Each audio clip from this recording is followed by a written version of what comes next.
추수감사주일입니다. 제가 이렇게 질문을 드려보고 싶어요. 여러분들은 건강해서 운동하는 겁니까? 아니면 운동하니까 건강해지는 겁니까? 제 질문이 어렵습니까, 여러분? 여러분 잘 생각해 보세요. 사람들이 건강해서 운동합니까? 아니면 건강해지려고 운동하는 겁니까? 우리가요, 건강해서 운동하는 게 아니에요. 건강해지려고, 오래 살려고, 싫고 힘들어도 오늘 운동을 먼저 하는 겁니다.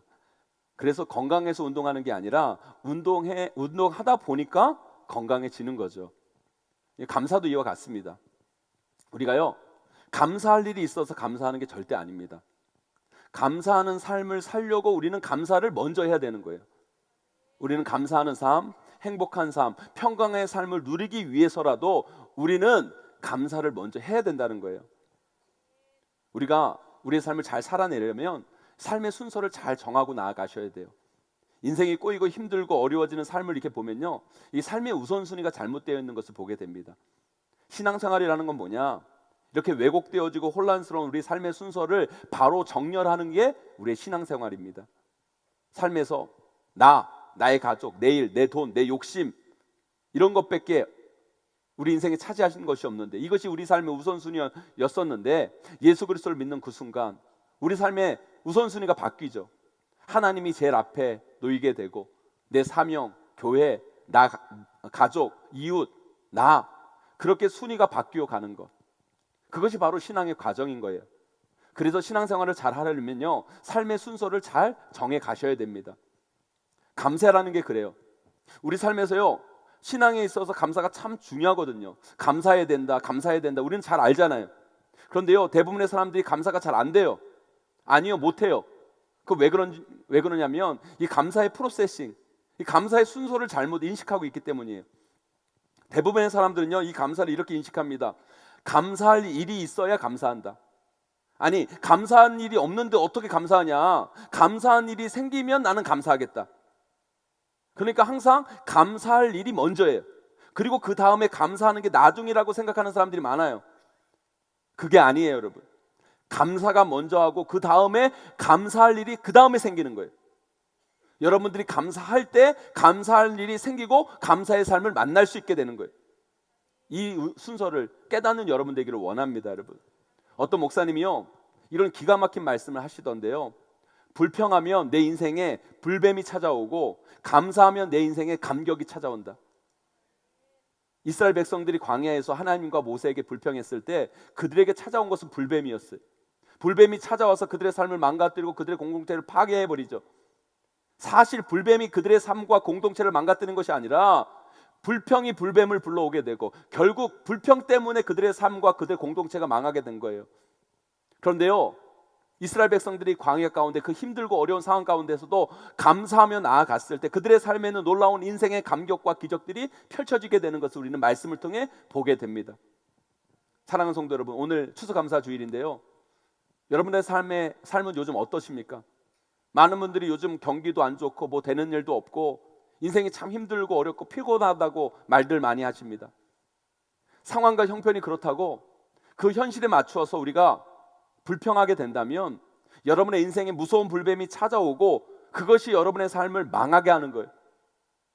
비록 우리의 현실이 그렇다 할지라도 우리가 그 가운데 감사할 일이 있어서 감사하는 게 아니라 먼저 감사를 선행하시면 여러분 인생 가운데 여러분들이 생각지도 못하는 삶의 감격들이 분명히 찾아오게 될 줄 믿습니다, 여러분. 그래서 우리는 어떤 상황과 형편에 있든지 먼저 일단 감사부터 시작해야 돼요. 그래야 우리의 삶의 국면이 전환되는 겁니다. 하지만 감사해야지 생각만 하고 여러분들이 그것을 머릿속에 되뇌인다고 감사가 되는 게 아니에요. 우리가 그렇게 착각하면 안 됩니다. 우리가 감사한다고 할 때는요, 반드시 그 안에 담겨져야 할 것들이 있어요. 이게 있어야 감사하는 거지, 이거 없으면 감사가 아직 시작되지 않는 거예요. 그게 뭔지 아십니까, 여러분? 여러분들이 아무리 머리로 살 빼야지, 다이어트 해야지 백날 생각해 보세요. 생각만으로 살이 빠지나 다이어트가 되나? 그게 되는 게 아닙니다, 여러분. 감사도 마찬가지예요. 여러분들이 아무리 감사해야지, 정말 이거 감사하다 머리로만 생각하고 마음으로 감사하다 느낀다고 해서 여러분 그것이 감사가 시작되는 게 아니에요. 그런 감사는 여러분의 삶을 변화시키지 못합니다. 여러분들이 감사하기로 했을 때는요, 반드시 여러분 감사 가운데 이것이 담겨져야 됩니다. 이것을 담아내셔야 돼요. 이게 있어야 감사가 해요. 그게 뭘까요? 오늘 말씀을 통해 그것을 살펴보고자 합니다. 여러분의 삶에 감사가 있는지 없는지, 이게 있는가 없는가를 보면 알 수 있는 거예요. 이게 있으면 감사가 있는 거고요, 이거 없으면 아직 여러분 삶에는 감사를 안 하고 있는 거예요. 저는 오늘 말씀을 통해서 우리가 감사한다고 할 때 반드시 담겨져야 할 것이 무엇인가를 살펴보고, 그냥 생각에서 끝나는 감사가 아니라 여러분 삶 가운데 진짜 감사를 이루어 가시는 귀한 성도님들이 되시기를 주님의 이름으로 간절히 축원합니다. 첫 번째로요, 감사에는요 반드시 고백이, 말이 담겨져야 감사가 되는 거예요. 우리 오늘 본문 말씀 1절 말씀 함께 읽어보도록 하겠습니다. 함께 있습니다. 시작. 여호와께 감사하라. 그는 선하시며 그의 인자하심이 영원하미로다. 아멘. 시편 118편은 감사의 시편인데요, 이렇게 시작합니다. 여호와께 감사하라. 그는 선하시며 그 인자하심이 영원하미로다. 이렇게 선포해요. 그 다음에 우리가 읽은 2절, 3절, 4절 여러분 말씀을 잘 읽어보세요. 반복되어 표현하는 구절들이 있어요. 펜이 있는 분들이 이 중요한 구절을 밑줄을 쭉 그세요. 두 가지 이야기가 계속 나오는데 2절, 3절, 4절에 똑같은 말이 나와요. 말하기를 할지어다. 말하기를 할지어다. 4절도 말하기를 할지어다. 여러분, 감사하는 자들은요 말하기를 할지어야 된다는 거예요. 무슨 말을 해야 되냐면 그 인자하심이 영원하다. 이 고백이 반드시 그 입가운 가운데 나와야 된다는 거예요. 사랑하는 성도 여러분, 감사는요 말부터 시작하는 거예요. 아무리 생각으로 감사하다고 그래도 여러분 심적으로 감사하다는 마음이 느껴져도요, 여러분들이 이 감사를 고백하고 말하지 않으면 여러분 감사하는 게 아니에요. 그래서 감사에는 반드시 담겨져 있을 것이 있는데, 그게 뭐냐? 바로 고백이에요. 감사의 고백이 여러분 삶 가운데 있어야 돼요. 감사는 말에서부터 시작되는 거예요. 여러분들이 누군가에게 무슨 선물을 줬어요. 근데 직접 안 주고 어떤 사람을 거쳐서 줬어요. 택배를 보내든지 하여튼 거쳐서 선물을 줬어요. 그러면 여러분들이 줬을 때는요 어떤 반응이 와야 돼요? 잘 받았다는 반응이 와야 되잖아요. 받았는지 안 받은지 반응도 없고 말이 없다 그러면 여러분 마음 가운데 섭섭함이 있겠어요, 없겠어요? 여러분, 꼭 준 사람이요 그런 소리 들으려고 한 거지 아니지만 여러분 감사라는 고백을 듣지 않으면 섭섭해요. 여러분, 아무리 생각이 있고 마음이 있어도 감사의 말이 담겨 있지 못하면 여러분 감사가 안 된 거예요. 아내분들이 정성껏 밥을 차렸어요. 뭐 굳이 남편에게 자식들에게 감사하다는 소리 듣고 싶어서 한 거 아니에요. 먹어야 되니까 차려드린 거예요. 그죠 여러분? 그냥 했어요. 남편들도 자식들도 아내에게, 엄마에게 고맙죠. 힘들고 피곤할 텐데 밥 안 먹이고 차려준 게 얼마나 고마워요. 고마운 마음이 있어요. 생각이 있어요. 그런데요 그걸 말로 하는 거랑 안 하는 거랑은요 가정의 분위기가 차원이 틀린 거예요. 아내가 꼭 그걸 말로 듣고 싶어 한 건 아니지만 그래도 그걸 먹는 남편과 자식들이 엄마 너무너무 고마워, 엄마 아침밥 차려줘서 너무너무 감사해, 엄마 너무너무 애썼어, 우리 아내 너무 수고했어, 아내 최고, 우리 아내 음식 솜씨 굿. 여러분 그런 말을 하는 그 순간 어때요? 그 가정의 식탁의 분위기는 달라지고, 그 식탁의 분위기가 달라지면 그 가정의 분위기가 달라지고, 그 가정의 분위기가 달라질 때 가족관계가 달라지고, 가족관계가 좋아지면 그 가정의 사람들이 하는 생업이 달라지게 되는 거예요. 그래서요 감사에는요 반드시 고백이 담겨져 있어야 돼요. 말이 담겨져 있어야 돼요. 말이 담겨져 있지 않는 감사는 변화를 만들어내지 못해요. 그런 감사는 아직 감사 시작도 못한 거예요. 우리가 하나님께 하는 감사도 마찬가지예요. 예수 믿는 사람들이라면 다 하나님께 감사하죠. 여러분, 예수 믿는 사람들이 여러분 하나님께 감사 안 하는 사람이 어디 있습니까? 여러분, 다 감사하다는 생각이 있어요. 마음이 있어요. 죽을 수밖에 없는 우리들, 아니 죽을 수밖에 없는 것들이 아니죠. 죽어 마땅한 우리들을 독생자 아들 예수 그리스도를 보내주셔서 우리가 영상에서 본 것처럼 그 십자가에 달려 죽으심을 통해 우리를 구원하여 주시고 우리에게 생명, 영생을 허락하여 주실 뿐만 아니라 천국의 소망을 주셨잖아요. 그리고 예수 그리스도의 보혈의 피를 의지하여 우리가 이 예배 자리에 나와 우리가 예배자로 설 수 있는 자가 되었잖아요. 얼마나 감사합니까? 얼마나 귀합니까? 여러분, 그 마음이 여러분 가운데 있어요, 없어요? 있습니다. 생각이 있어요, 없어요? 여러분, 있어요. 그러나 그게 다가 아니라는 거예요. 말이 담겨져야 돼요. 고백이 있어야 돼요. 고백하셔야 돼요. 우리 한번 지금 이 시간 고백해 봅시다. 따라해 보세요. 하나님 감사합니다. 감사합니다. 더 크게 하나님 하나님 감사합니다. 감사합니다. 여러분 이제 감사가 된 거예요. 이제 감사가 시작된 거예요. 왜 우리가 찬양합니까 여러분? 찬양은요 하나님을 높이는 거예요. 하나님께 감사하는 거예요. 하나님께 영광을 돌리는 거예요 여러분. 왜요? 하나님은 감사 받을 만한 분이시고 찬양 받을 만한 분이시고 높임을 받을 만한 분이세요. 그분께 돌려야 할 것들을 마땅히 돌리는 인생, 그것이 진정 제대로 된 감사를 하는 인생이라는 거예요. 우리 하나님은요 찬양 중에 거하시는 분이에요. 그 찬양을 받으시는 분이세요. 하나님 받으면 그냥 계시는 분이 아니라 돌려주시는 분이에요. 돌려주시는 정도가 아니라 쏟아 부어주시는 분이 우리 하나님이세요 여러분.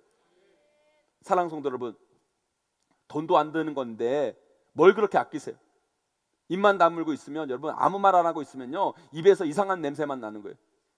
열린 그 입으로 하나님께 감사를 고백하세요. 날마다 여러분 때마다 하나님 감사합니다. 하나님 감사합니다. 다 하나님의 은혜입니다.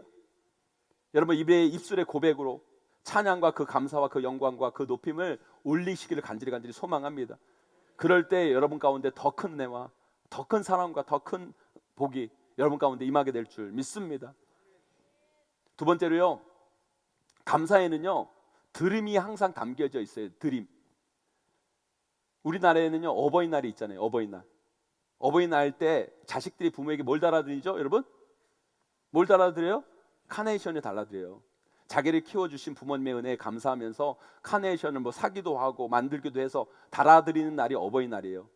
근데 제가 예전에 초등학교 다닐 때, 중학교 다닐 때, 어린 자식이었을 때 어버이날을 이렇게 맞이하잖아요. 그러면 그래도 남들 다 하는 거고 또 들은 게 있어가지고 저도 자식된 도리로 어머니 아버지께 그 어버이날 꼭 카네이션을 이렇게 달아드렸어요. 뭐 사든지 만들든지 꼭 아버지 어머니께 카네이션을 이렇게 달아드렸는데요, 달아드리면 되게 좋아하시더라고요. 좋아하세요. 기뻐는 하시는 것 같은데 내 카네이션을 꼭 달아드리면 이상하게 우리 어머니 아버지가 이쪽 저쪽 눈을 돌리시면서 뭔가를 찾는 것 같은 기분이 드는 거예요. 뭔가 마려운 분처럼 뭔가 좋아하는 것 같긴 한데 뭔가 표정이 조금 그렇게 좀 표정을 짓고 계시더라고요.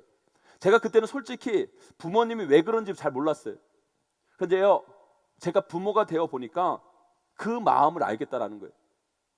우리 딸들도요 어디서 배운 건 있어가지고요 유치원 때부터 어버이날 되면 엄마 아빠한테 카네이션을 만들어 가지고 오든지 사가지고 오든지 달아주더라고요. 근데요 저도요 우리 부모님과 똑같이 우리 딸들이 그 카네이션을 이렇게 달아주면요 되게 좋거든요. 좋고 고마운데 자꾸 나도 모르게 우리 딸 뒤를 이렇게 한번 보는 거예요.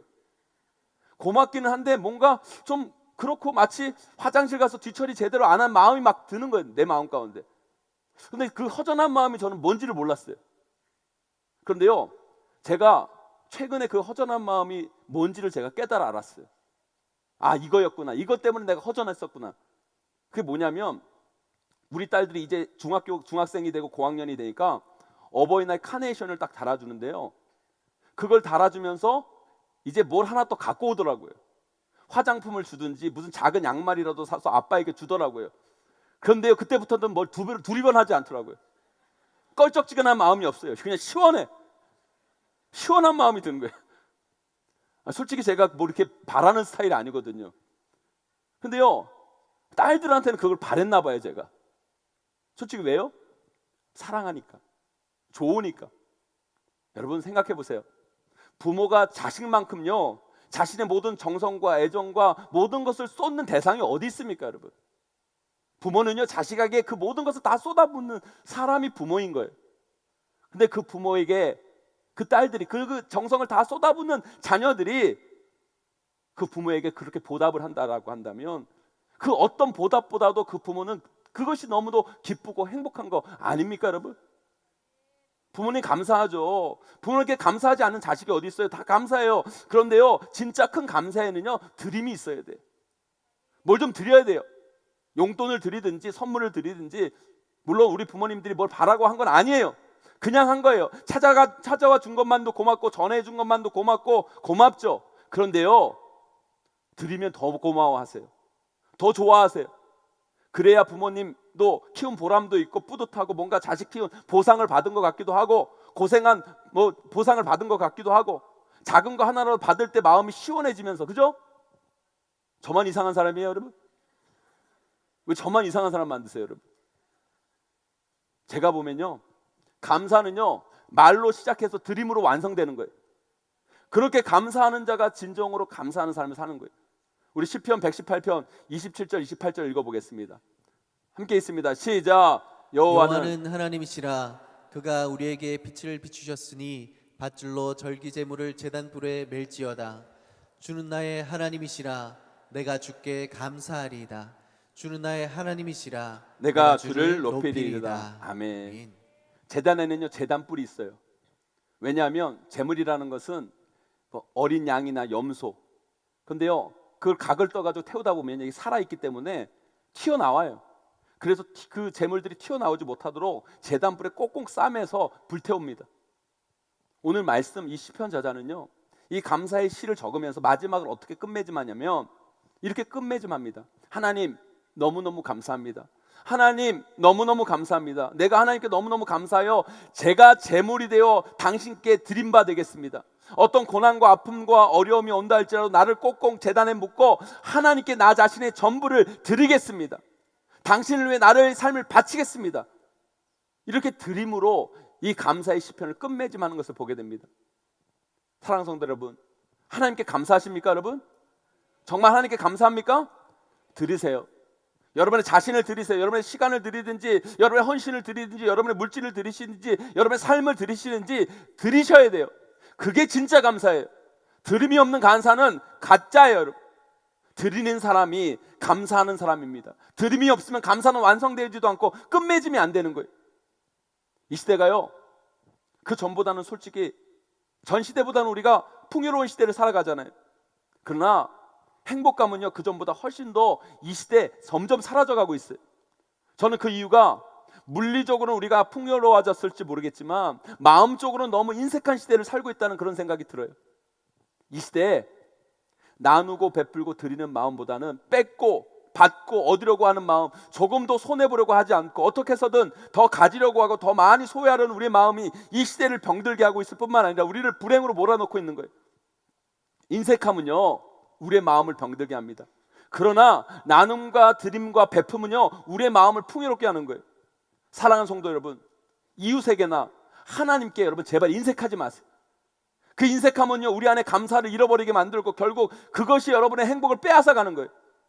여러분들이 가진 것이 있다면, 아니 가진 것이 없을지라도 그것이 무엇이든지 간에 여러분 더 드려보고 나눠보려고 해보세요.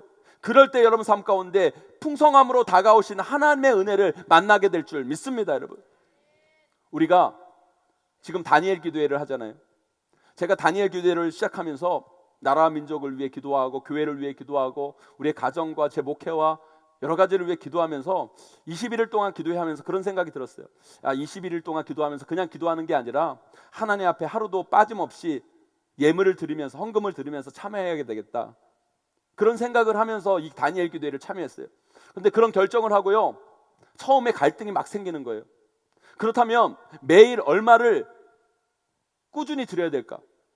저는 솔직히 헌금 드리는 입장에서요 한국은행에 대해서 불만이 많아요. 왜 5만 원권을 만들어가지고 헌금하는 사람 갈등하게 만든지 모르겠어요. 여러분들 우스갯지만 목사님 저는 처음에 심각했어요. 이게 그래요. 10,000원을 21일 동안 드리면 얼마예요? 얼마예요? 21만 원이에요 여러분. 그 5만 원권을 21일 드리면 얼마예요? 얼마예요 여러분? 계산 안 되세요? 105만 원이에요 여러분. 금액의 차이가 너무 큰 거예요. 솔직한 목사지만 진짜 고민이 되는 거예요. 이거 10,000원으로 시작할까 5만 원으로 시작할까. 그리고 한번 드리기 시작했으면 목사가 쪼잔하게 이랬다 저랬다 하면 안 돼. 꾸준히 드려야죠. 그죠? 도대체 얼마로 시작해야 될까? 그런데요 제 마음 가운데 이런 생각이 들더라고요. 이미 둘 중에 하나를 생각하고 있다면 하나님께 인색하지 말자. 하나님께 할 수 있는 대로 많이 드리려고 하자. 하나님께 더 큰 그릇을 준비하고 더 큰 마음으로 나아갈 때 하나님께서 더 큰 은혜로 이 기도회를 채워줄 줄 믿습니다. 그 마음 가지고 나아갔어요. 사랑하는 성도 여러분, 저는 목사니까 이렇게 특별한 때만 갈등을 겪지만 우리 성도님들은 헌금을 드릴 때마다 그런 갈등이 있을 거예요. 아니 헌금뿐만 아니라 예배에 참여하는 거, 내가 예배를 얼마나 많이 참여해야 될까? 기도하는 것도 그렇죠. 내가 기도를 더 하고 갈까? 조금 하다 갈까? 봉사, 헌신, 제자훈련, 그 모든 것들을 하면서 여러분 우리가 할까 말까의 갈등, 그것뿐만 아니라 얼마를 할까? 어느 시간만큼 해야 될까? 제가 우리 성도님들에게 부탁드리고 싶은 것은요, 하나님 앞에 인색하지 마세요. 하나님께 인색하지 않을 때 하나님께서 여러분의 삶을 부어주신 은혜를 경험하게 될 거예요. 제가 어제 새가족 신방을 했는데요, 이 새가족분이 오자마자 찬양팀을 쓰는 거예요. 근데 찬양팀은 그냥 하는 게 아니잖아요. 수요일날 저녁에 연습을 하고 쓰는 거예요. 그런데 이분이 과외를 하는데 수요일날 저녁은요 피크 타임이래요. 좋은 시간이. 그 시간을 포기하고 찬양팀 연습 시간을 온 거예요. 그런데요, 하나님께서요 그렇게 선택하고 나아갈 때 그 주에요 5명의 아이들을 보내주셨대요. 그 간증을 하는 것을 제가 봤어요. 네, 맞아요 여러분. 우리가 하나님 앞에 인색하지 아니하고 믿음 가운데 하나님 앞에 큰 그릇 준비하고 나아가면 하나님께서 그 그릇 가운데 하나님의 놀라운 은혜와 축복을 부어주실 거예요 여러분. 사랑하는 성도 여러분, 감사는요 말로 시작해서 드림으로 완성되는 겁니다.